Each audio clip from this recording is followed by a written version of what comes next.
मध्य रेल्वेच्या नागपूर विभागामध्ये छापे मारण्यात आलेले आहेत। तपास पथकाने अनधिकृत खाद्यपदार्थ आणि सोबतच पिण्याच्या बॉटल विकणाऱ्यांवरती कारवाई केली। 2 दिवसांमध्ये 23 जणांना अटक करत ही कारवाई करण्यात आली आणि त्यांच्याकडून खाण्यापिण्याच्या वस्तू जप्त करण्यात आल्या।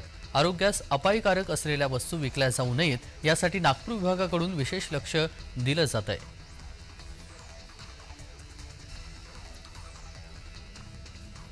जानेवारी महिन्यामध्ये डॉक्टर बाबासाहेब आंबेडकर मराठवाडा विद्यापीठाचा 65वा दीक्षांत समारंभाचं नियोजन सुरू आहे। त्या संदर्भात उपराष्ट्रपती जगदीश धनखड यांची खासदार डॉक्टर भागवत कराड यांना दिल्लीमध्ये भेट घेऊन निमंत्रण पत्र दिलेलं आहे। निमंत्रणावरती उपराष्ट्रपतींनी सकारात्मकता दर्शवली तरी उपराष्ट्रपती कार्यालयाकडून पत्र आल्यानंतर दौऱ्याबद्दल स्पष्टता येणार आहे।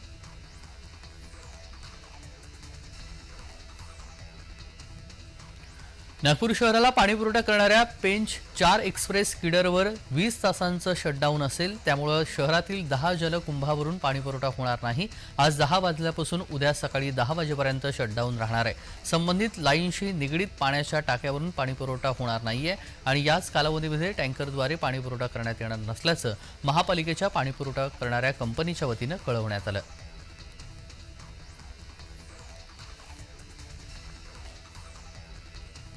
तेलंगणा राज्यातील एसबीआय बँकेमध्ये 18 नोव्हेंबर रोजी दरोडा टाकण्यात आलाय। तब्बल 15 कोटींचं सोनं लुटणाऱ्या टोळीचा पर्दाफाश पोलिसांकडून करण्यात आला। दरोडेखोरांच्या 7 जणांच्या टोळीतील 3 दरोडेखोर बुलढाणा जिल्ह्यातील असल्याची माहिती समोर येते आहे। आतापर्यंत पोलिसांनी एकूण 7 दरोडेखोरांपैकी 3 दरोडेखोरांच्या मुसक्या आवळल्यात। बुलढाणा जिल्ह्यातील मोताळाच्या हिमांशू झंवरचा समावेश आहे। पोलिसांना अजूनही बुलढाणा जिल्ह्यातील 2 तर उत्तर प्रदेशमधील 2 आरोपींचा शोध सुरू आहे।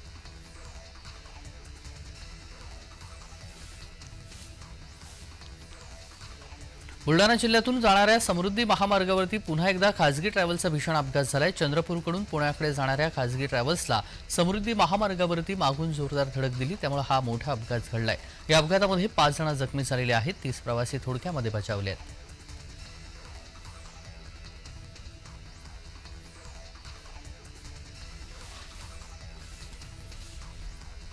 बुलढाणा जिल्ह्याला लाभलेल्या सातपुडा पर्वत रांगांमध्ये वसलेल्या अंबाबरवा अभयारण्यामध्ये पर्यटनाचा टक्का वाढत चाललेला आहे। अंबाबरवा अभयारण्यामध्ये टायगर सफारीसाठी पर्यटक प्राधान्य देत असल्याचं चित्र सध्या या ठिकाणी पाहायला मिळतोय। पर्यटकांच्या वाढलेल्या टक्क्यांमुळे बुलढाणा जिल्ह्याला पर्यटनाचं आणखी एक महत्त्वपूर्ण ठिकाण लाभलंय। सातपुडा पर्वत रांगांमध्ये वसलेल्या अंबाबरवा अभयारण्यामध्ये तब्बल 17 पेक्षा अधिक वाघ आणि 50 बिबटे आहेत।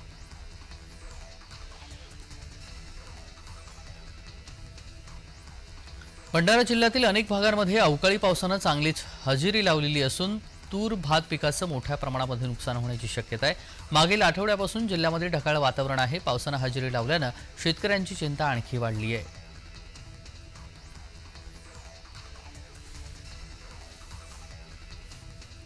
बस स्थानकालगत असलेल्या एका हॉटेलमध्ये घोणस प्रजातीचे 3 विषारी साप आढळलेले होते। भंडारीच्या लाखणीमध्ये ही घटना घडली। लाखणीच्या ग्रीन फ्रेंड्स नेचर क्लबचे सर्पमित्र सलाम बेग आणि संदीप वडेकर ह्या दोघांनी 3ही सापांना शिताफीनं रेस्क्यू केलंय।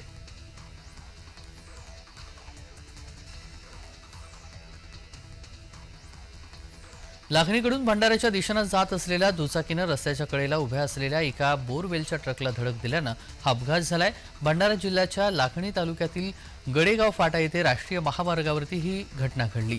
दुचाकीस्वाराचा जागीच मृत्यू झालाय।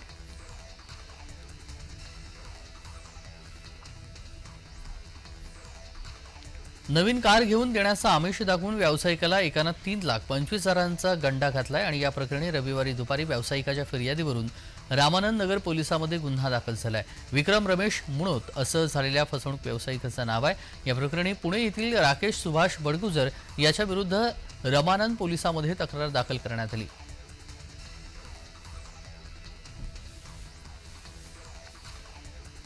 छत्रपती संभाजीनगर शहरातील बन्सीलाल नगर भागामध्ये भरदिवसा अवघ्या पाऊण तासामध्ये फ्लॅट फोडून चोरट्यांनी सुमारे 30 तोळे सोने आणि 50,000 रुपये रोकड असा एकूण 20 लाखांहून अधिकचा ऐवज लंपास केला।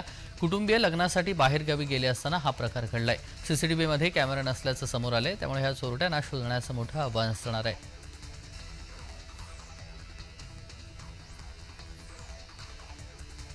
अलिबाग समुद्रकिनारी 1 डिसेंबर रोजी पेण तालुक्यातील गडब येथील मितेश पाटील या तरुणाचा क्षुल्लक कारणावरून झालेल्या वादातून खून झालेला होता। या प्रकरणी पोलीस संथ गतीने तपास करतायत। तपासामध्ये प्रगती आणि गती येत नाहीये असा आरोप गावकऱ्यांनी केलेला आहे. रविवारी संध्याकाळी कॅन्डल मार्च काढण्यात आला.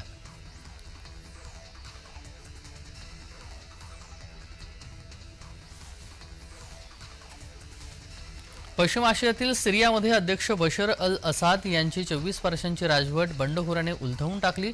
हयात तहसीर अल शाम या बंडखोर संघटनेचा नेता अबू मोहम्मद अल जेलानी यांना राजधानी दमास्कवरती ताबा मिळवल्याचा दावा करण्यात आला.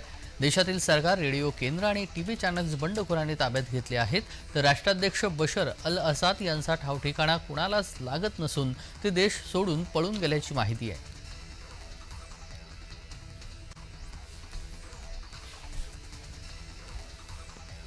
वर्ध्यामध्ये सकल हिंदू समाजाचा आक्रोश मोर्चा काढण्यात येणार आहे. बांगलादेशातील हिंदूंवरील अत्याचाराच्या निषेधार्थ आंदोलन करण्यात येणार आहे. वर्ध्यामध्ये व्यापारी प्रतिष्ठान 10 तारखेला बंद ठेवण्यात येणार आहे.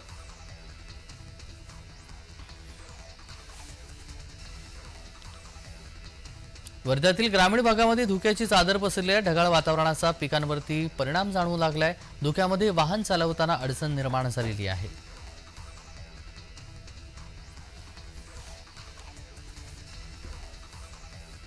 धुळे तालुक्यामध्ये शेतकऱ्यांनी मोठ्या प्रमाणावरती भाजीपाल्याचं उत्पादन घेतलंय. मात्र भाजीपाल्याला अपेक्षित भाव मिळत नसल्यानं शेतकऱ्यांमधून नाराजी व्यक्त होऊ लागली आहे. भाजीपाला उत्पादक शेतकऱ्यांनी भाव वाढवून मिळावा अशी मागणी केली आहे.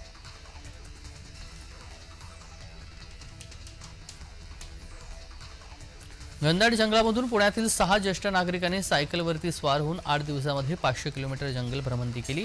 या सायकल भ्रमंतीमध्ये महिला देखील सहभागी झाल्याचं पाहायला मिळत आहे. ज्येष्ठ नागरिकांनी देशातील विविध भागांमध्ये आजवर सायकलनं प्रवास केला.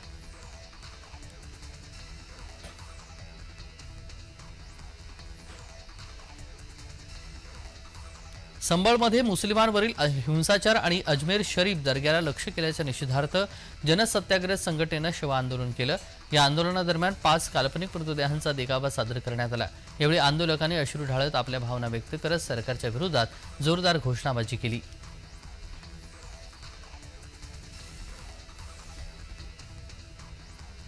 बोईसर तारापूर एमआयडीसी मधील विराज प्रोफाईल या कंपनीला 10:30 वाजताच्या सुमारास भीषण आग लागल्याची माहिती समोर आली. G35 या प्लॉटवरील विराज प्रोफाईल कंपनीला ही आग लागल्याची माहिती समोर येते आहे.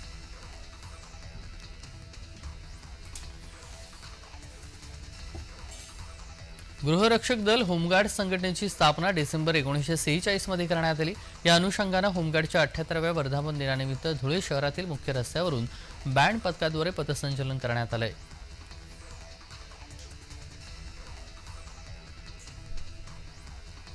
चैन साखळी चोरांनी पोलिसांवरती गोळीबार करण्याचा प्रयत्न केला. नाशिकच्या पंचवटी परिसरातील धक्कादायक घटना समोर आली आहे. पोलिसांनी पाठलाग करत संशयित चैन साखळी चोराला ताब्यात घेतलेलं असून संशयित आरोपीकडून तब्बल 15हून अधिक गुन्हे उघडकीस आले आहेत.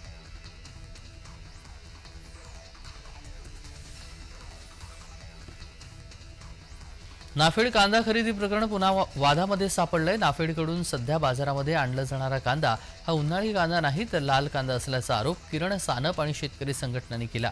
मागच्या काही दिवसांपूर्वी कांद्याची दर घसरल्यानंतर नाफेडकडून मोठ्या प्रमाणामध्ये उन्हाळी कांद्याची खरेदी करण्यात आलेली आहे.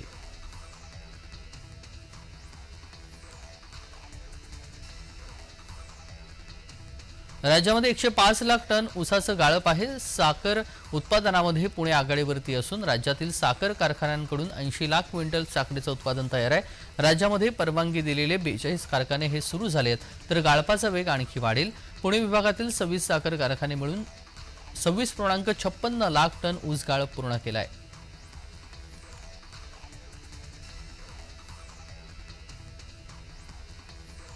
नाशिकच्या निफाडमध्ये द्राक्ष पीक मोठ्या प्रमाणावरती घेतलं जाते. निफाड तालुक्यामधून द्राक्षांची निर्यात केली जाते. निर्यातक्षम द्राक्ष तयार करण्यासाठी शेतकऱ्यांकडून द्राक्ष बागांवरती सध्या थिनिंग प्रक्रिया सुरू आहे.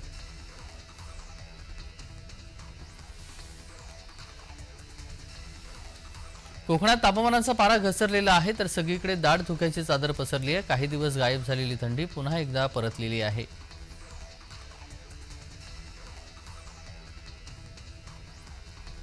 नागपुरातील गणेशपेठ परिसरातील द्वारकामाई हॉटेलमध्ये बॉम्ब असल्याचा मेल आलेला होता. सकाळी 6:30च्या सुमारास हॉटेल मॅनेजरला बॉम्ब ठेवलेला असून 9:30ला बॉम्बस्फोट होणार असल्याचं मेल आलेलं आहे. अग्निशमक दल, पोलीस आणि बॉम्बशोधक पथक घटनास्थळी पोहोचले. पोलिसांकडून बॉम्बचा शोध सुरू आहे. हॉटेलमधील स्टाफ, गेस्ट यांना सुरक्षेच्या दृष्टीनं हॉटेलमधून बाहेर काढण्यात आलंय.